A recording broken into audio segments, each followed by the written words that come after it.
주님께서 여러분과 함께 루카가 전한 거룩한 복음입니다.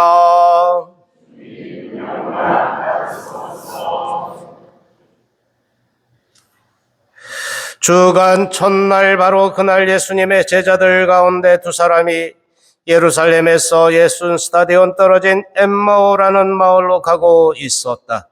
그들은 그동안 일어난 모든 일에 관하여 서로 이야기하였다. 그렇게 이야기하고 토론하는데 바로 예수님께서 가까이 가시어 그들과 함께 걸으셨다. 그들은 눈이 가리어 그분을 알아보지 못하였다. 예수님께서 그들에게 걸어가면서 무슨 말을 서로 주고받느냐 하고 물으시자 그들은 침통한 표정을 한 채 멈추어 섰다. 그들 가운데 한 사람 클레오파스라는 이가 예수님께 예루살렘에 머물면서 이 며칠 동안 그곳에서 일어난 일을 혼자만 모른다는 말입니까? 하고 말하였다. 예수님께서 무슨 일이냐 하시자 그들이 그분께 말하였다. 나자렛 사람 예수님에 관한 일입니다. 그분은 하느님과 온 백성 앞에서 행동과 말씀에 힘이 있는 예언자셨습니다. 그런데 우리의 수석사제들과 지도자들이 그분을 넘겨 사형 선고를 받아 십자가에 못 박히시게 하였습니다. 우리는 그분이야말로 이스라엘을 해방하실 분이라고 기대하였습니다. 그 일이 일어난 지도 벌써 사흘째가 됩니다. 그런데 우리 가운데 몇몇 여자가 우리를 깜짝 놀라게 하였습니다. 그들이 새벽에 무덤으로 갔다가 그분의 시신을 찾지 못하고 돌아와서 하는 말이 천사들의 발현까지 보았는데 그분께서 살아계시다고 천사들이 일러주더랍니다. 그래서 우리 동료 몇 사람이 무덤에 가서 보니 그 여자들이 말한 그대로였고 그분은 보지 못하였습니다. 그때 예수님께서 그들에게 이르셨다. 아, 어리석은 자들아, 예언자들이 말한 모든 것을 믿는데 마음이 어찌 이리 굼뜨냐? 그리스도는 그러한 고난을 겪고서 자기의 영광 속에 들어가야 하는 것이 아니냐? 그리고 이어서 모세와 모든 예언자로부터 시작하여 성경 전체에 걸쳐 당신에 관한 기록들을 그들에게 설명해 주셨다. 그들이 찾아가던 마을에 가까이 이르렀을 때 예수님께서는 더 멀리 가려고 하시는 듯 하였다. 그러자 그들은 저희와 함께 묵으십시오. 저희 저녁 때가 되어 가고 날도 이미 저물었습니다 하며 그분을 붙들었다. 그래서 예수님께서는 그들과 함께 묵으시려고 그 집에 들어가셨다. 그들과 함께 식탁에 앉으셨을 때 예수님께서는 빵을 들고 찬미를 드리신 다음 그것을 떼어 그들에게 나누어 주셨다. 그러자 그들의 눈이 열려 예수님을 알아보았다. 그러나 그분께서는 그들에게서 사라지셨다. 그들은 서로 말하였다. 길에서 우리에게 말씀하실 때나 성경을 풀이해 주실 때 속에서 우리 마음이 타오르지 않았던가.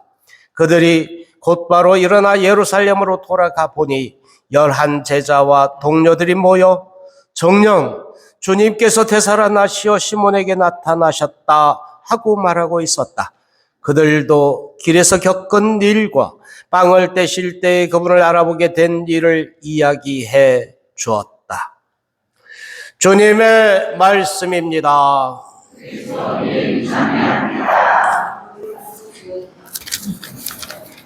봄이 아니고 여름 날씨예요. 어제도 그렇고 오늘도 이제 낮에는 더 더울 것 같습니다. 에어컨을 켜는 게 나을까요? 네, 오늘 복음은 루카 복음에서 두 번째로 제자들에게 부활하신 주님이 나타나신 얘기를 우리에게 들려주고 있습니다. 사실 시몬에게까지 나타났다라고 이야기하고 있는데 어쨌든 사람들로부터 예수님의 부활이 그만큼 믿기 어려운 그런 일이죠. 사실 사람이 죽었다 되살아났다 하는 것이 어떻게 그냥 믿을 수 있겠냐고.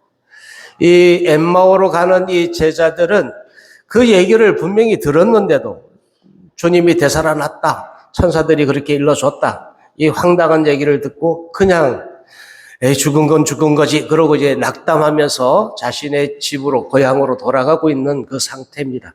이 엠마오로 가는 여정 안에 그들은 그러니까 어깨가 쭉 늘어져서 정말 이 죽음을 자신들이 희망을 걸었던 메시아여 구원자라고 여겼던 그분이 십자가에 달리신 걸 보고 정말 쭉 늘어진 어깨로 그냥 터덜터덜 이렇게 하늘이 이제 땅이 이제 꺼지는 처마에서 이렇게 한숨을 푹푹 쉬면서 이렇게 내려가고 있는데 부활하신 주님은 쓱 그들과 함께 동행하신다. 우리들 삶의 여정에서도 그렇죠.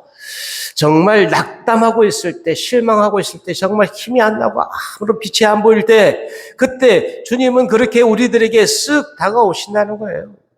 그런데 우리는 아직 주님을 알아볼 만큼 눈이 열리지 않아서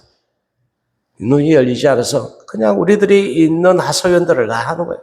그런 것도 모르냐? 그러면서 막 이야기를 하고, 아마 이 제자, 엠마오로 가는 이 두 제자, 클레오파스와 또 다른 한 사람, 이 사람은 그렇게 자신의 집을 향해서 터덜터덜 이렇게 가고 있는 여정입니다. 그런데 웬 낯선 이가 와서 모든 성경 말씀, 율법과 예언서와 시편에 있는 모든 말씀들이 그분, 메시아이신 그분을 향해 있다는 것을 설명해 줬는데 나중에서야 그들이 이제 해가 떨어지고 저녁이 돼서야 빵을 떼실 때 그분을 알아보게 되었다라고 복음은 전하고 있죠.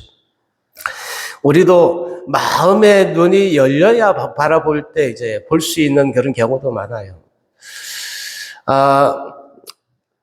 어떤 아이가 교실 문을 확 열어젖히면서 이렇게 착 교실을 이렇게 둘러봤어요. 그런데 그 안에 자기 친구들이 없는 거예요. 자기가 찾고자 하는 친구들이 없어. 그러면서 문을 꽝 닫으면서 이렇게 이야기합니다. 아무도 없네. 아무도 없대. 그 안에 교실 가득히 아이들이 꽉 차 있었는데 자신이 찾는 아이가 친구가 없었기 때문에 아무도 없다고 그러는 거예요. 마음에 없으면 보이지 않아요.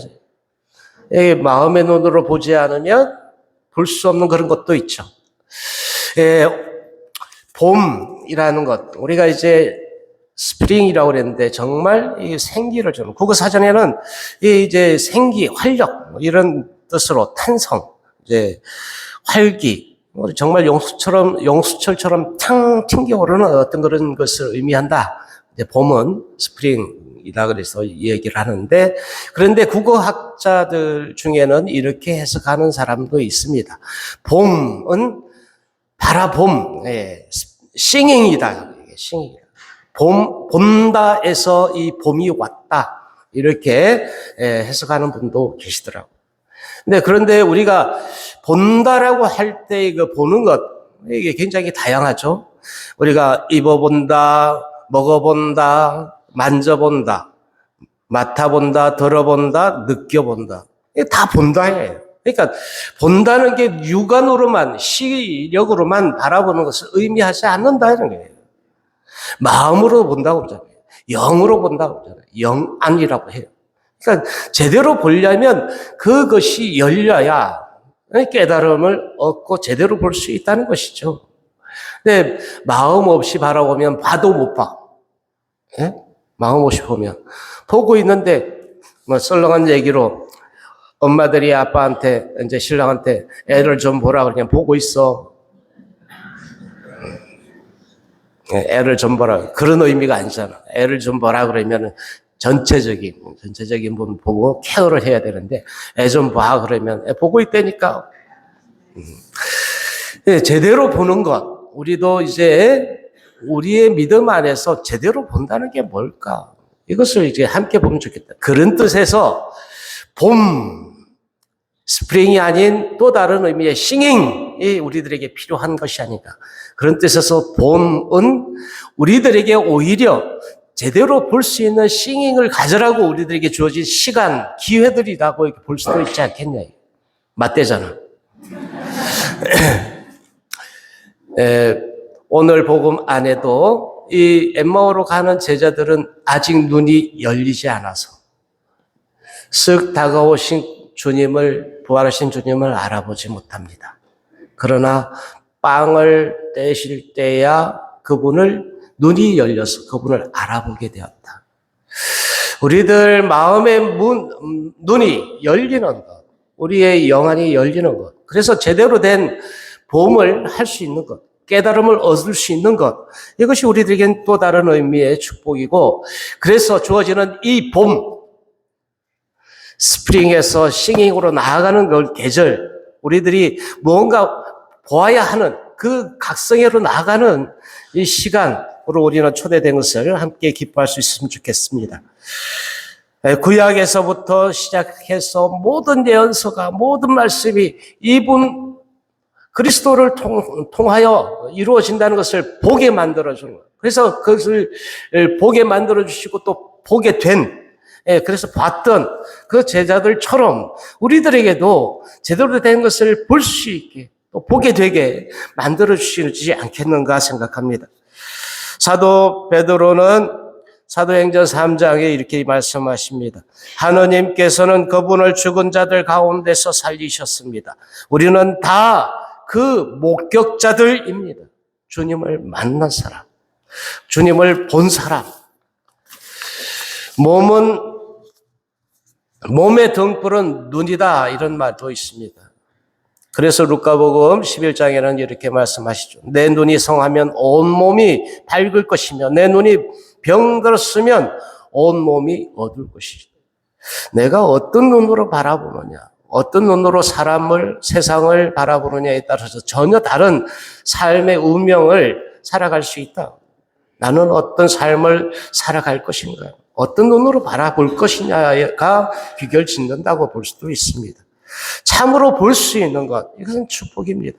참 제대로 된 싱잉, 바라봄을 우리가 가질 수 있으면 좋겠고, 우리에게 주어지는 매일매일의 십자가도 그래서 때로는 그것이 은총의 기회가 된다는 것을 바라보면 좋겠어요. 낙담하면서 고향으로 내려가는 엠마오로 가는 여정에서 다시 예루살렘으로 가서 기쁨에 찬, 그 힘찬, 그 가벼운 마음으로 돌아가는 그 예루살렘의 여정을 우리는 함께 갈 수 있었으면 좋겠습니다. 가서 우리도 주님을 배웠습니다 라고 증언하는 우리가 될 수 있기를 함께 기도합니다. 아멘.